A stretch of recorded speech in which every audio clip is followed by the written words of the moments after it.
Selamat pagi, kenalkan nama saya Juan Witama dari Fakultas Teknik Industri jurusan Teknik Mesin Institut Teknologi Nasional Bandung. Nah, pada pagi hari ini saya akan menjelaskan mengenai suatu karya tulis ilmiah yang berjudul Teknologi Produksi Gas Hidrogen dari Air melalui Mekanisme Fotokatalik water splitting dengan katalis NaCaTiO3 dari cangkang kerang Keritidea obtusa. Mari kita lanjut ke bab 1, yaitu latar belakang. Misalnya perkembangan teknologi menyebabkan kebutuhan energi dunia menjadi semakin meningkat. Kebutuhan energi di dunia ini mencapai 14 triliun watt per hari atau setara dengan 210 juta barrel minyak bumi. Nah, diprediksikan bahwa kebutuhan energi tersebut akan meningkat menjadi 60 triliun untuk memenuhi permintaan energi dari 8 miliar penduduk dunia. Indonesia merupakan negara yang kaya akan sumber daya energi. Namun, sumber energi yang digunakan di seluruh sektor kegiatan masih difokuskan pada energi fosil yang tidak dapat diperbarui. Sedangkan energi yang bersifat dapat diperbarui relatif belum banyak dimanfaatkan. Nah, karena keterbatasan energi fosil, para peneliti terdorong untuk menciptakan sumber energi alternatif. Nah, salah satu energi alternatif yang berhasil diciptakan adalah biogas. Nah, biogas merupakan sebuah proses produksi gas metana dari material organik dengan bantuan bakteri. Namun, biogas memiliki beberapa kelemahan. Nah, yang pertama adalah membutuhkan dana yang tinggi untuk aplikasi dalam bentuk instalasi biogas. Kemudian, kedua adalah tenaga kerja yang belum memiliki kemampuan memadai, terutama dalam proses produksi. Yang ketiga, belum dikenal oleh masyarakat.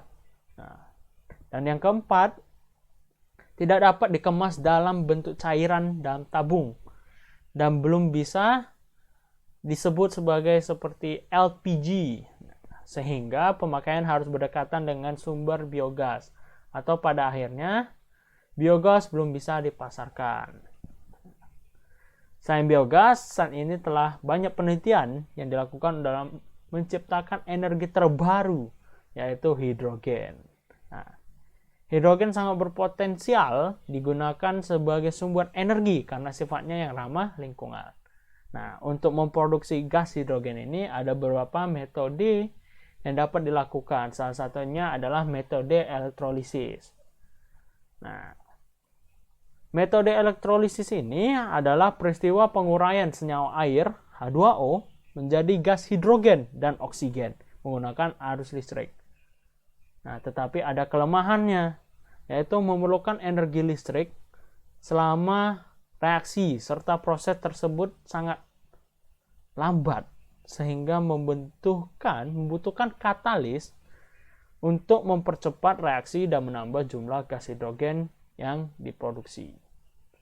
Nah, katalis tersebut yang digunakan dalam proses photocatalytic water splitting. Nah, material katalisnya digunakan proses ini adalah TiO2, ZNO, NaTaO3, dan juga material perovskite.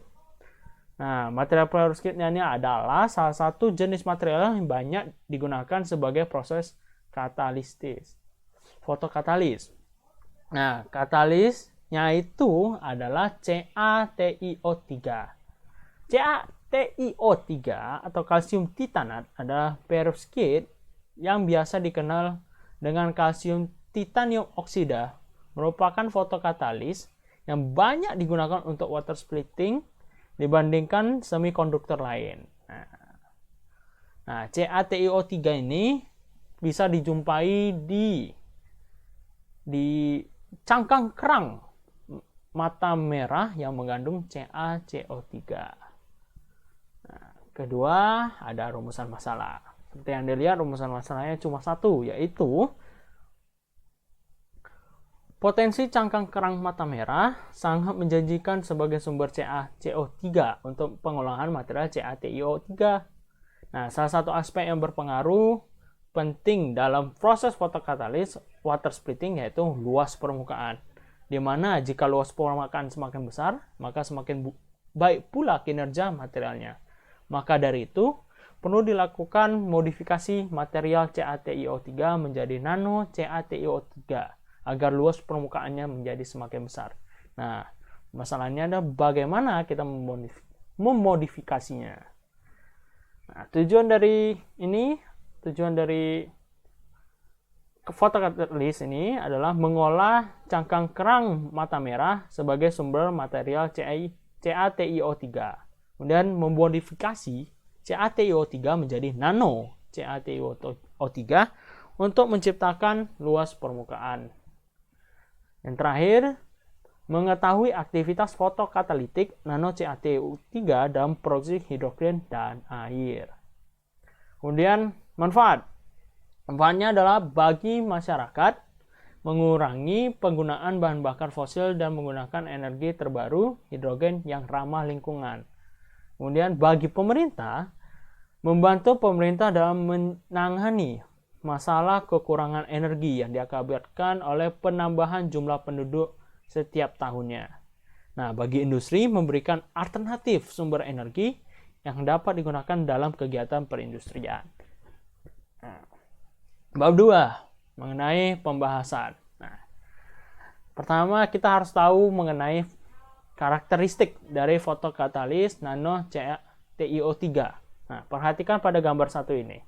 Nah, pada gambar satu ini, material CaTiO3 menunjukkan pola kristalisasi dalam fase ortorombik. Nah, gambar tersebut menunjukkan pola XRD dalam pemanasan nanokristal CaTiO3 pada suhu yang berbeda. Nah, tengok. Bisa dilihat ini ada 30 derajat, 40 derajat, 50 derajat, 60 derajat, dan 50 derajat. Nah, gambar kedua itu menunjukkan gambar SEM dan TEM, pola SEM dan TEM. Nah, yang SEM itu yang ini, dan TEM itu yang ini. Nah, yang mewakili dari pemanasan kristal nano CaTiO3 pada pemanasan 600 derajat Celcius selama 2 jam. Nah, ukuran rata-ratanya itu kurang lebih 100 nanometer, jadi sangat kecil. Kemudian ada gambar ketiga. Nah, gambar ketiga merupakan hasil karakterisasi material CaTiO3 menggunakan EDX yang menunjukkan keberadaan elemen Ca, Ti, dan O dalam nanokristal CaTiO3 yang mengidentifikasikan keberhasilan sintesis material tersebut.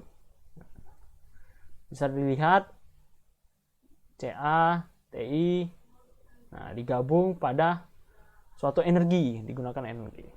Kemudian pada gambar keempat menunjukkan spektral FTIR, CaTiO3 yang direkam pada rentan bilangan gelombang 4000 sampai 400 cm/1 atau ya di bawah cm. Spektral FTIR ini menunjukkan puncak-puncak yang muncul di rentan bilangan gelombang 500 sampai 800 cm-1 berhubungan dengan pembentukan ikatan logam dan oksigen. Pola EDX dan pola FTIR. Nah,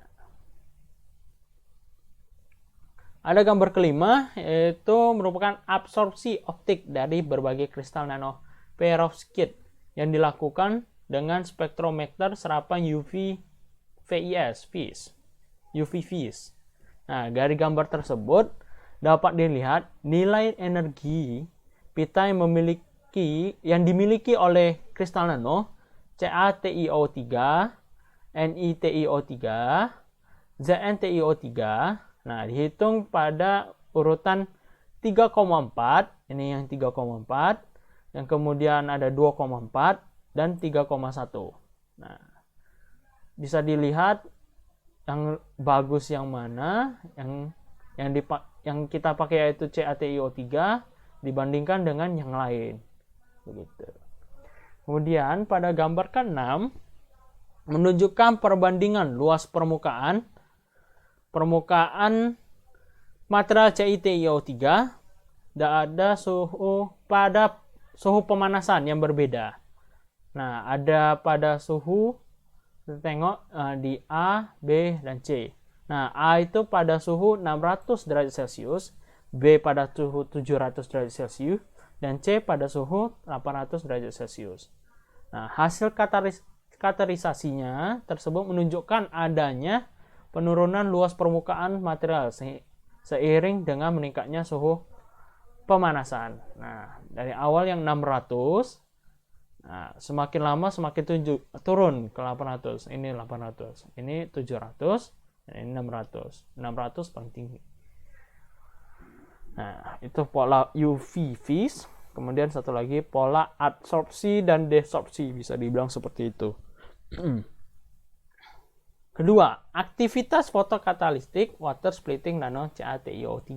Nah, kita tadi awalnya karakteristiknya, sekarang aktivitas yang terjadi pada saat water splitting fotokatalistik. Nah, yang pertama, aktivitas produksi hidrogen scattering nanokristal CaTiO3, NiTiO3, dan ZnTiO3 pada 600 derajat selama 2 jam.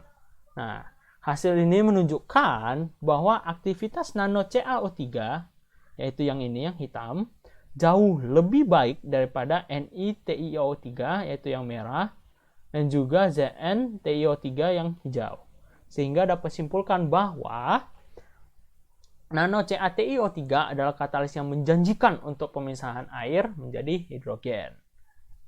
Nah, kemudian ada gambar selanjutnya, itu mengenai aktivitas produksi oksigen dari nano CaTiO3 pada temperatur yang berbeda-beda. Menunjukkan laju evolusi hidrogen menggunakan fotokatalis CaTiO3 yang semakin meningkat terhadap waktu dan bergantung pada suhu pemanasan. Nah, ini semua CaO3 tapi suhunya berbeda. Nah, suhu pada saat 800 derajat memiliki waktu yang sama, tetapi jumlah H2 yang dihasilkan itu lebih banyak.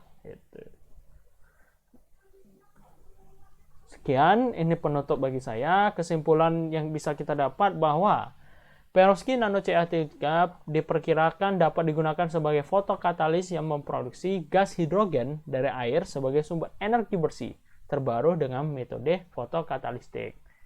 Nah, saran saya, menurut saya, diperlukan adanya studi optimasi komposisi pembuatan komposit nano CaTiO3 dari cangkang kerang Keritedia obtusa untuk produksi gas hidrogen dari air sebagai sumber energi bersih terbarukan.